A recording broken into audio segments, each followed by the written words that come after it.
एक बार फिर से आपका स्वागत है। तो आज की इस क्लास में हम फटाफट पढ़ने वाले हैं ऋणात्मक पारस्परिक क्रियाएं।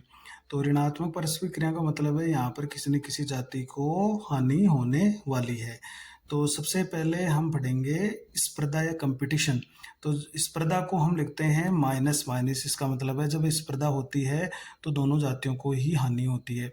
तो जीवों में आवश्यकताओं की पूर्ति के लिए परस्पर स्पर्धाएं उत्पन्न होती है।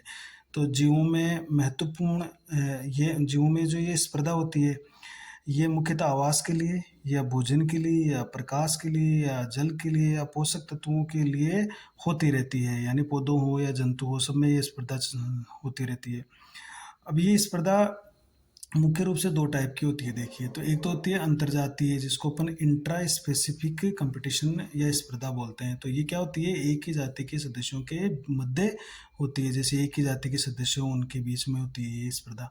और एक होती है अंतरजातीय, जिसको इंटर स्पेसिफिक स्पर्धा बोलते हैं अपन। ये तो इंट्रा है, ये इंटर है, इसको हिंदी में लिखते हैं अंतरजातीय, इसको लिखते हैं अंतरजातीय। तो ये दो भिन्न जातियों के मध्य होती है। जैसे एक ये जाति हो और एक को दूसरी जाति हो, तो इनके बीच में जो स्पर्धा होती है वो अंतरजातीय स्पर्धा होती है। अंतरजातीय स्पर्धा, देखिए, ये जो अंतरजातीय स्पर्धा होती है जो दो भिन्न जातियों के मध्य होती है, ये जैव विकास में एक शक्तिशाली बल है। ये भी आपको ध्यान रखना है। देखिए, एक महत्वपूर्ण बात है कि कौन सी स्पर्धा जैव विकास में मदद करती है या उसके लिए एक शक्तिशाली बल का या प्रक्रम का या घटक का कार्य करती है। तो वो कौन सी स्पर्धा हुई, अंतरजातीय स्पर्धा या इंटर स्पेसिफिक कंपटीशन। स्पर्धा निकट संबंधी जातियों में, देखिए, स्पर्धा निकट संबंधी जातियों तथा असंबंधित जातियों में सीमित संसाधन हो चाहे असीमित संसाधन हो के लिए हो सकती है। तो पहले ये माना जाता था कि जो ये स्पर्धा होती है, कंपटीशन होता है, जब संसाधन सीमित होता है तभी होती है। लेकिन ये पूर्णतः सही नहीं है। जब संसाधन असीमित होते हैं तब भी स्पर्धाएं देखी गई है। तो कहने का मतलब है, स्पर्धाएं निकट संबंधी जातियां हो चाहे असंबद्ध जातियां हो, आपस में कहीं उनका संबंध नहीं हो, उनमें संसाधन चाहे सीमित हो चाहे असीमित हो, उन सब के लिए स्पर्धा हो सकती है। जैसे एक उदाहरण अपन पढ़ते हैं, दक्षिणी अमेरिका के कुछ उथली झीलों में, देखिए, आगंतुक फ्लेमिंगो, जो फ्लेमिंगो आया था और वहाँ की जो आवासीय मछलियाँ थी, उस वो झील में क्या होती थी, ये दोनों ही प्राणी जो पलवक होते हैं, जू प्लैंकटन, उनको खाते थे। इसलिए फ्लेमिंगो में और जो वहाँ की आवासीय मछलियाँ थी, दोनों में इस प्राणी पलवक को खाने के लिए स्पर्धा होती थी। तो स्पर्धा करते थे। तो कहने का मतलब है, यहाँ पर ये प्राणी पलवक की असीमित मात्रा में है, संसाधन असीमित है, लेकिन ये इन दोनों जो असंबंधित जातियां हैं उनके बीच में कंपटीशन हो रहा है।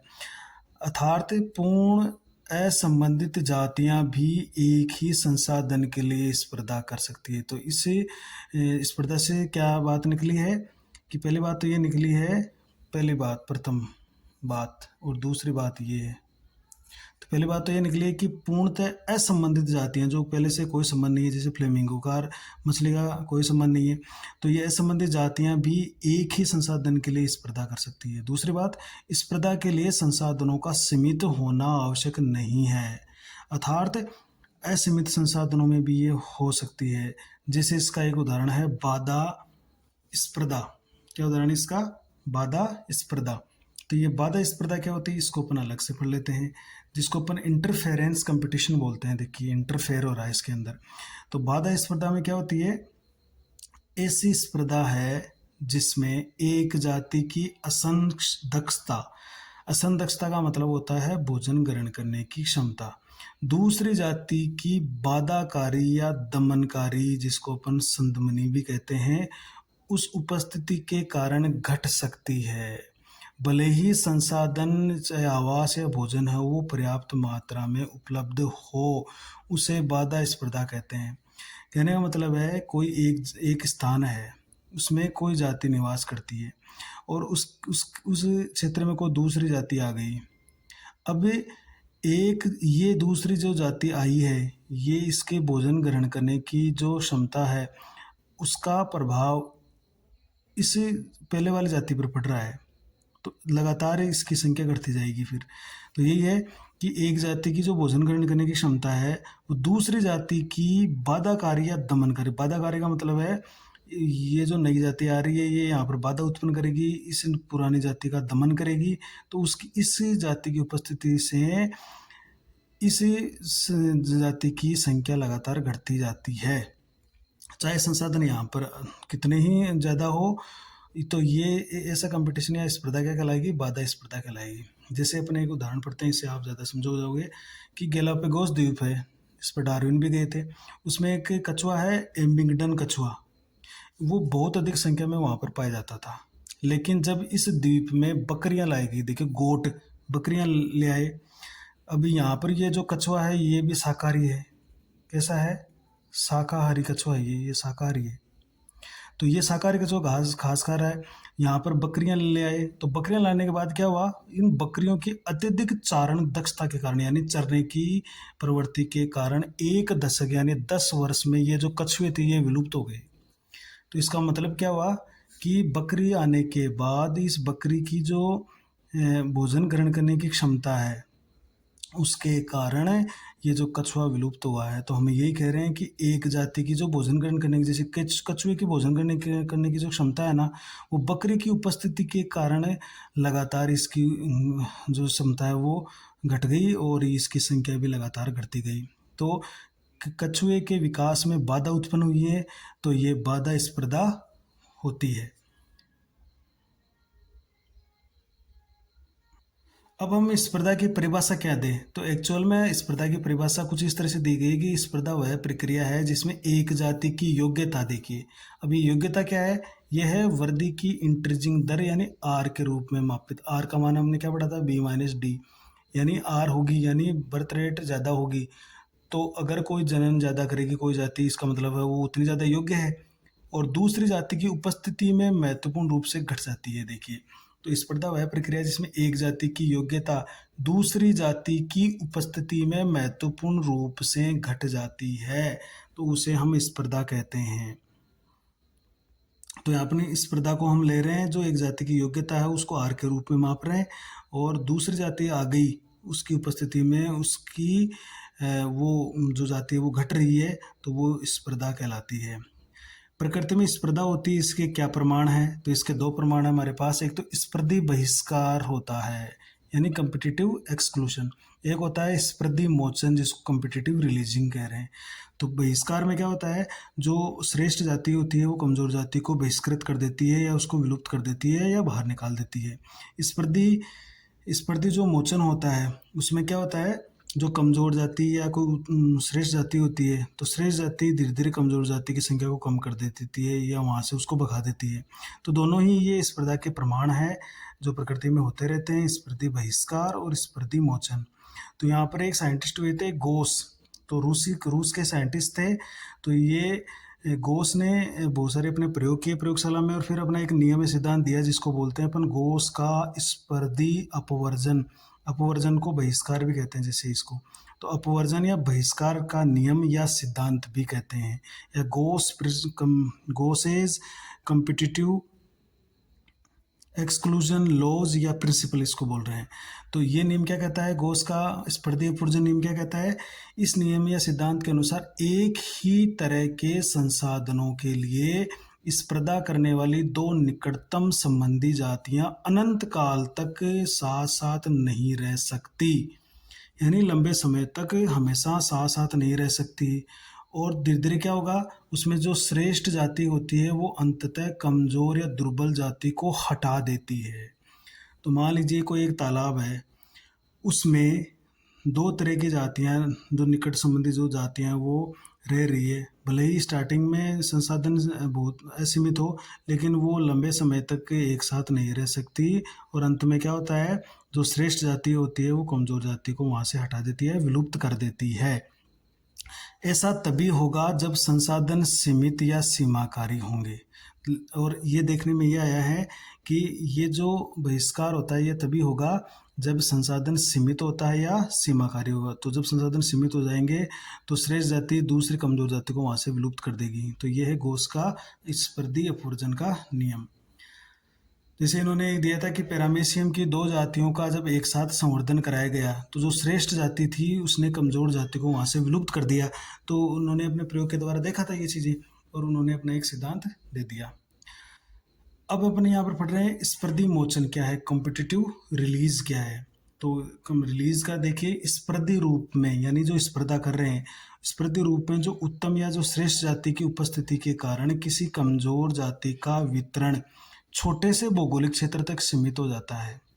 यानी कोई उत्तम जाति है वो ज़्यादा क्षेत्र में फैलती है और कमजोर कमजोर जाति है वो बेचारी एक छोटे से क्षेत्र तक ही सीमित रह जाती है। लेकिन जब उत्तम जाति को उस स्थान से प्रयोगात्मक रूप से हटा दिया जाए, मान लीजिए हमने जो उत्तम जाति है उसको वहां से हटा दिया, तो कमजोर जाति उस भौगोलिक क्षेत्र में फिर से फैलने लग जाती है। तो ये क्या होता है, स्पर्धी मोचन होता है। मान लीजिए जैसे कोई क्षेत्र है वहाँ पर कोई दो जातियाँ निवास करती है, एक कमजोर है और एक श्रेष्ठ या उत्तम है। तो कमजोर की जो क्षेत्र होगा वो छोटा सा होगा, जबकि जैसे कमजोर का क्षेत्र छोटा है और उत्तम का बड़ा है, तो ये जो क्षेत्र कम छोटा क्षेत्र है इसमें ये कमजोर जाती है। अब यहाँ से अगर हम इस उत्तम में उत्तम या श्रेष्ठ जाति है उसको यहाँ से हटा दें तो इसकी संख्या धीरे धीरे हटा देंगे तो क्या होगा, इस कमजोर की संख्या धीरे धीरे यहाँ पर बढ़ती जाएगी। तो यह स्पर्धी मोचन। देखिए स्पर्धी मोचन को जो कोनेल एक साइंटिस्ट हुए थे, कोनेल, इन्होंने स्पर्धी मोचन को प्रायोगिक रूप से प्रदर्शित किया। तो ये भी आपको ध्यान रखना है, इम्पोर्टेंट है कि स्पर्धी मोचन को किसने बताया था या किसने दर्शाया था, तो वो कौन थे, कोनेल थे। तो यहाँ पर एक अपन उदाहरण पढ़ते हैं। देखिए स्कॉटलैंड के चट्टानी समुद्री जो तट है उसमें बड़े व स्पर्धी रूप में बारनेकल, तो मैं भी पढ़ा था कि बारनेकल आर्थ्रोपोडा के सदस्य हैं ये। तो बारनेकल की एक उत्तम जाति है जिसका नाम है बारनेकल बेलेनस की अंतर जवारीय क्षेत्र यानी जो इंटरटाइडल जोन होता है उसमें प्रमुखता थी। और इनसे जो छोटे और कमजोर जाति थी जिसको अपन बारनेकल चेथेमेलस बोलते हैं। अब यहाँ पर कुछ किताबों में कैथेमेलस भी लिखा हुआ है, तो यहाँ पर अपनी किताब में एनसीईआरटी में बारनेकल चेथेमेलस है, इसको अपन इंग्लिश में बारनेकल चेथेमेलस लिखते हैं। ये उस क्षेत्र से इसको निकाल दिया, तो कमजोर जाति को यहाँ से निकाल दिया। तो ये इंटरटाइडल जोन क्या होता है, जैसे कोई समुद्र है और यहाँ पर ये चट्टाने हैं और ये धरती है यहाँ पर, तो यहाँ पर ये समुद्र और धरती का जो क्षेत्र आपस में मिलन, इसका मिलन हो रहा है। तो यहाँ पर एक बार तो टाइड जो ज्वार बढ़ाता है वो पानी ऊपर चढ़ता है अधिकतम और फिर नीचे आता है।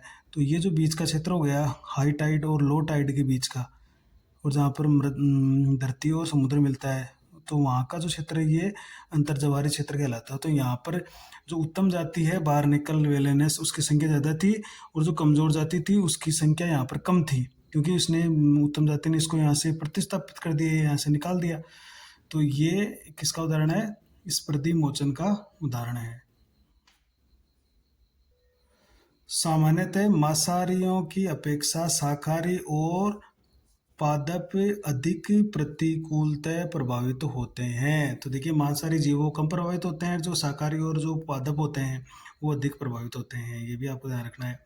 अब देखिए स्पर्धा के बचाव का तरीका या क्रियाविधि। अब संसाधन सीमित होते हैं या असीमित होते हैं, तो स्पर्धा से दोनों जातियों को नुकसान होता है। तो स्पर्धा से बचने के लिए जातियाँ क्या करती है, कुछ उन्होंने स्पेशल क्रियाविधि या तरीके खोज लिए हैं। तो उसमें एक स्पेशल तरीका है संसाधन विभाजन का। देखिए जिसको हम रिसोर्सेज पार्टन, जिसको अपन पार्टीशन बोलते हैं, तो रिसोर्सेज पार्टनसिंग या संसाधनों का बंटवारा भी कहते हैं।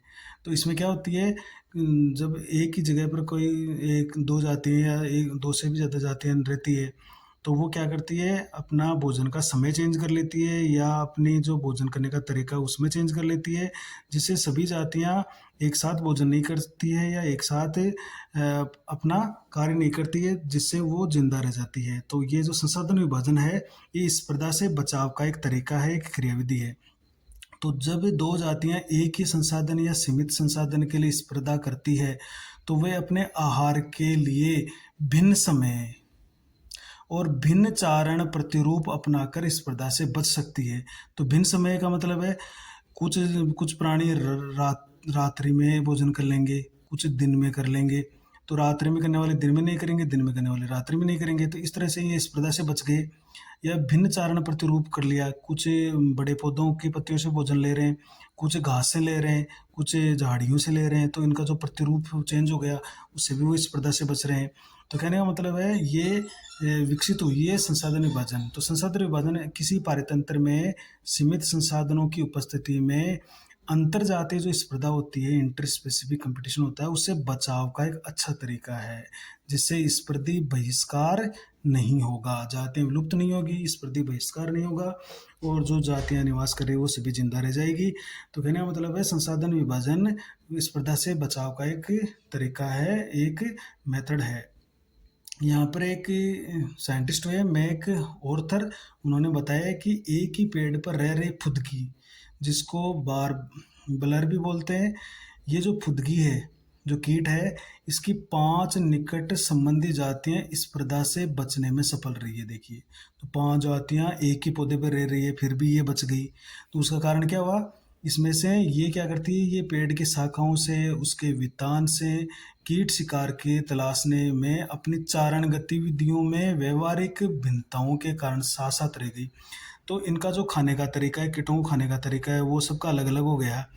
तो इस कारण से ये बच जाती है, और स्पर्धा से बचने के कारण ये जिंदा रहने में सफल हो जाती है। तो इस चैप्टर में हमने स्पर्धा के बारे में पढ़ा है। नेक्स्ट चैप्टर में हम जो दो और ऋणात्मक पारस्परिक क्रियाएं बच जाती है, और उसी के साथ अपन चैप्टर को फिनिश करने वाले हैं। Thank you.